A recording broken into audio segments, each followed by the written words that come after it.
Good morning, everybody, or good afternoon. Today we're going to look at section 13.3, which is on the natural number e.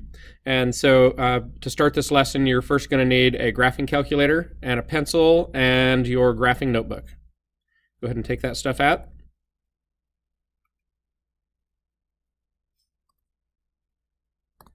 And what I would like you to do on your graphing calculator is first graph the equation y equals 1 plus 1 over x raised to the x power.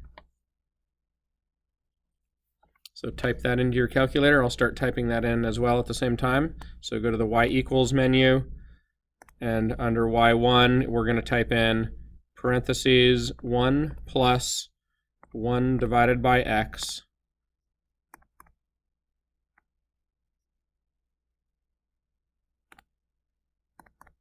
and then close the parentheses and raise that to the x power. We don't need to graph it. What we're going to do is look and see what happens to that number as we plug in some really large x values. Actually not really large, but just what happens as the x values get larger and larger. So let's go to, you've got that typed in now. Go ahead and go second quit to take you back to your home screen. And what we're going to do is we're going to evaluate that function at some different numbers that are maybe not on the standard viewing window. And so to find out, for example, to graph or to find out what is the value of this function when we plug in a number like 8, we can go to our graphing calculator on the home screen and do variables, y variables, function, y1, and then in parentheses we'll put the 8 so that it looks just like what I have on the on my notepad behind it. y1 of 8, press enter, and it tells us the value is about 2.5658. 2.5658. And then we're going to increase x and see what happens. So now we're going to calculate y of 10. So on the calculator, all we have to do is change that, go second enter, and change that number inside to 10 instead of 8. Enter. Now it's 2.5937. Okay, so now what I'd like you to do is follow the same process, but you're going to calculate y of 20, y of 100, y of 400, and see if you notice anything about those numbers. So go ahead and press pause on the video player and calculate those values, and we'll see what you get. Discuss in your groups, make sure everybody's getting the same values.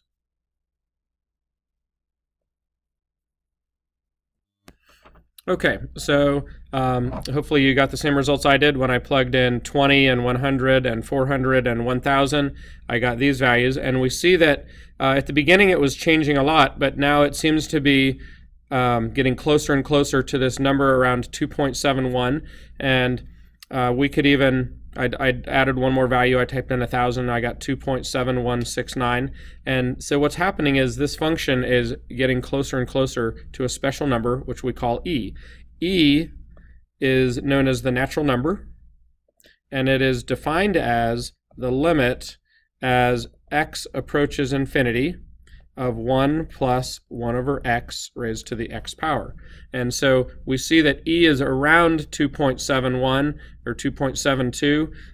If you want to get a more precise value of e, if you keep plugging in larger and larger values for x in that equation that we did up above, that would give you a better and better approximation for e. But you actually have an e button on your calculator, right? Let's see, on the TI-89s, it's right there. So it's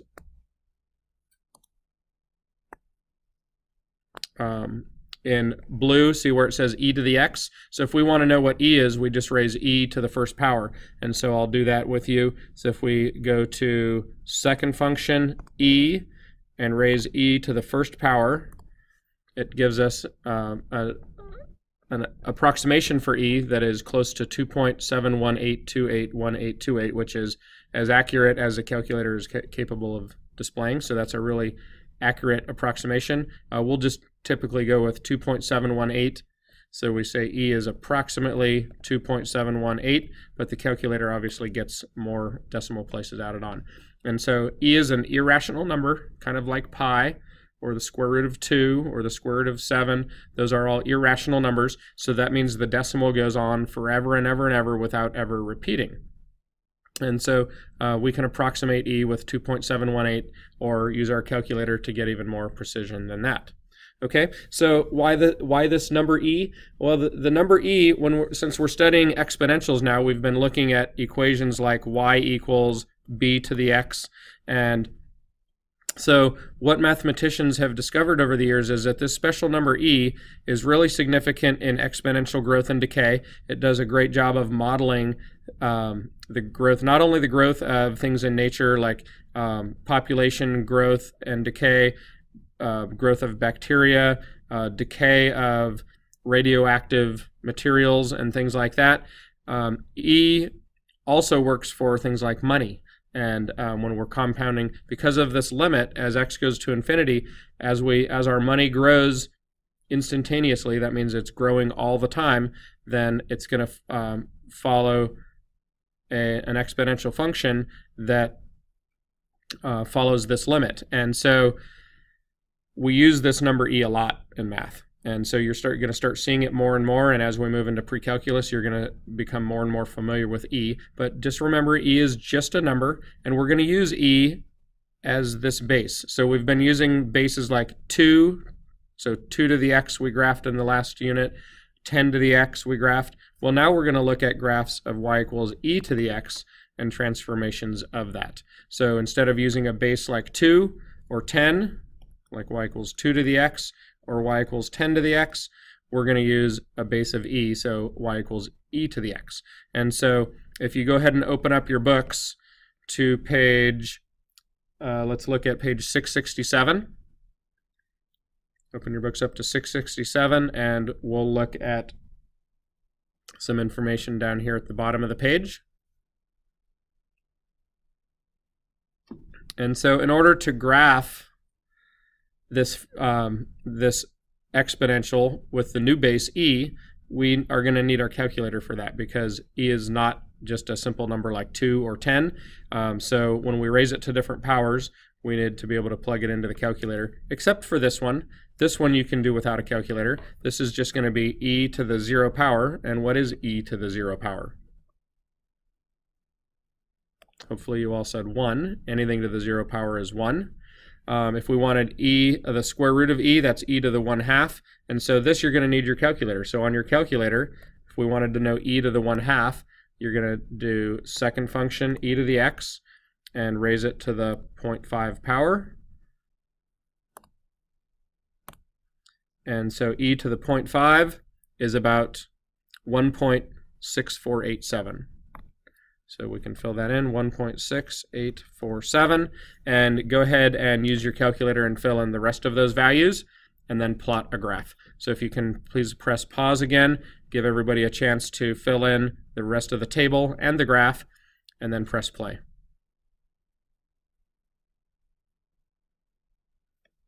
Okay, welcome back everybody. So hopefully you got those values filled in. This is, as we said, about 2.718. And then when you plug in the 1.5 power, you get about 4.481. And when you plug in 2, you should get about 7.389.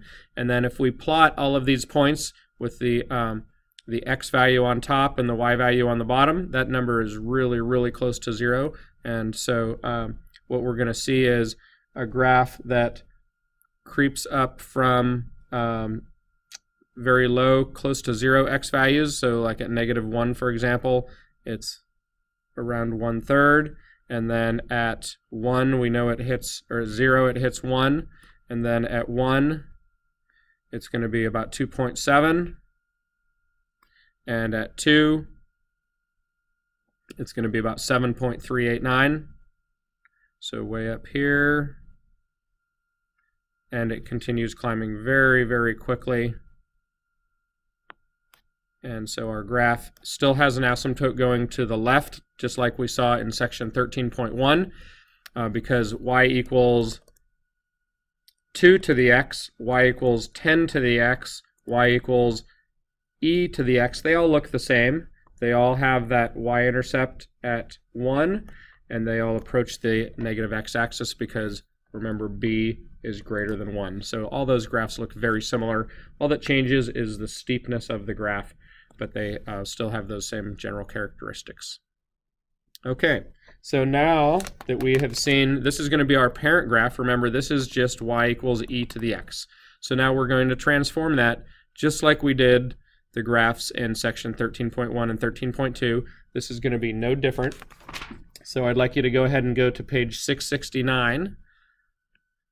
And we can follow some of what the author did, but there are some areas where I'm going to have you look the other way, and we got these values kind of by a different approach or different thought process. I actually did want to point out on 668, the reference points, same as what we've used in the past.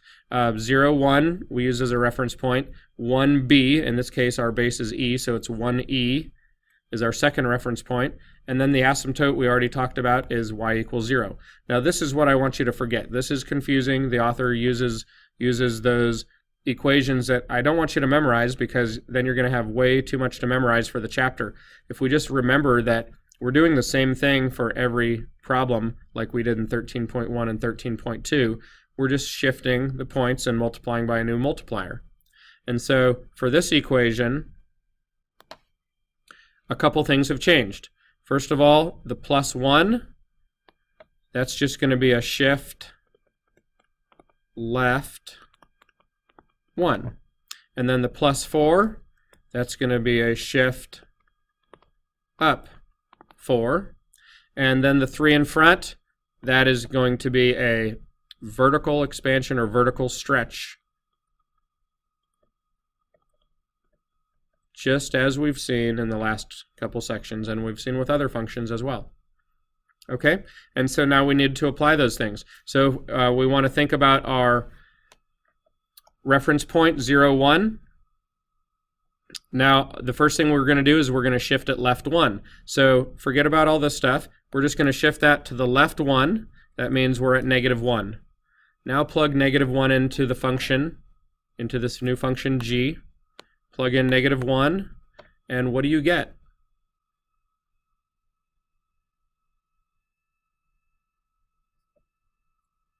Plugging in negative 1 makes the exponent 0, so e to the 0 is 1, times 3 is 3, plus 4 is 7.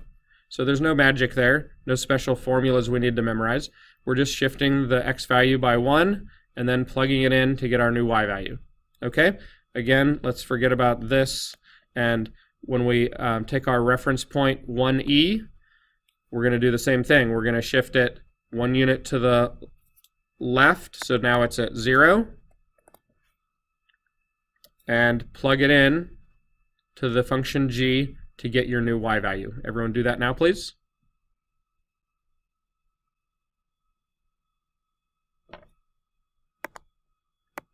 Now when you plug in when you plug in 0, that gives you e to the first power, so it's going to be 3 times e to the first power plus 4. That's not something you can do in your head. We know e is about 3.718, but then we have to multiply that decimal by 3 and add 4, so you can go ahead and use your calculator for a little assistance there. So that's going to be 3, I'll do it here, 3 times e, so the second function, e to the x, e to the first power, and then we're going to add 4 to that answer. So 3 times e plus 4 gives us about 12.15.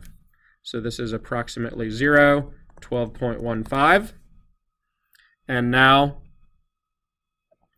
we can draw our new graph, which they have already done down here. They shifted the point that was at 0, 1. It got sent up here to negative 1, 7. This reference point at 1e would have been right about there. It got sent up here to 0, 3e plus 4. And remember the horizontal asymptote. There used to be a horizontal asymptote down here at 0. It moved up 4 as well, so now our new horizontal asymptote is here. So with those two reference points and the horizontal asymptote, we get a pretty good graph of that exponential function, which they already have drawn there for you. Okay, so that's no different than what we did in the last two sections. And so let's skip ahead to page 670, and I want you to take a few minutes and try problem number 2. So press pause on the video player. Everybody try to graph number 2 by shifting and multiplying, as we did above.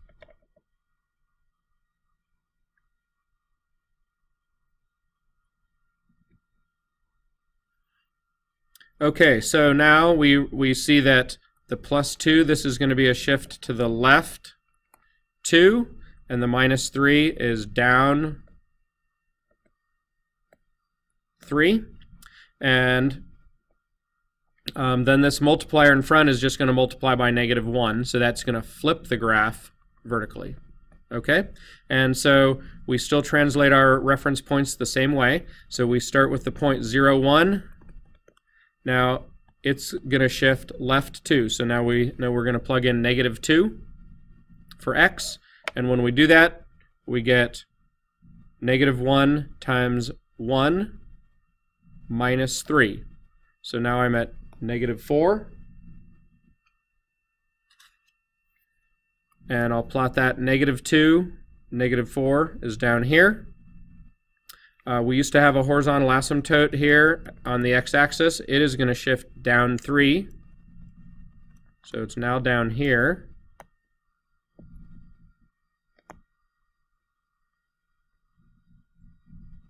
And one more reference point. We're normally at 1e. So that point gets sent to, if we move to the left 2, now we're at -1. And when I plug in -1, I end up with g of -1 is equal to -1 e to the first power minus 3. So that ends up being -e minus 3. You're going to need a calculator to help with that. So -e to the first power minus 3.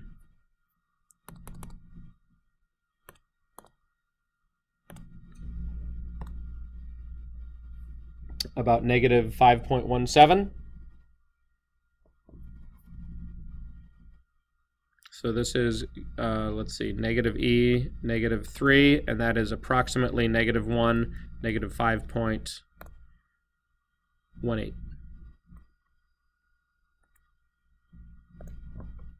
If not, sorry, -5.718. Okay, and so we can plot that point, -1, -5.7,